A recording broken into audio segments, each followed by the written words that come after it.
Welcome to Learn and Nurture. இந்த காணொளியில நம்ம பார்க்க போறது வீட்டு விலங்குகள், அதாவது பெட் அனிமல்ஸ். நாய், பூனை, முயல், பசுமாடு, காளை மாடு, வாத்து, கோழி,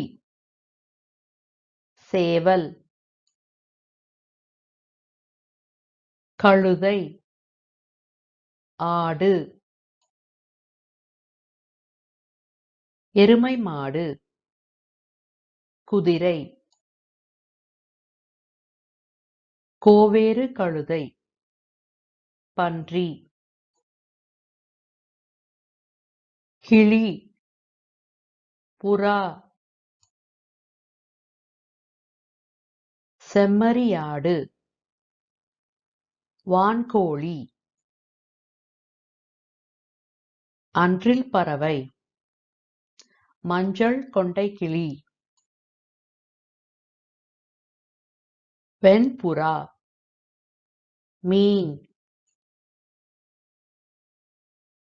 இந்த வீடியோ உங்களுக்கு பிடிச்சிருந்தா லைக் பண்ணுங்க,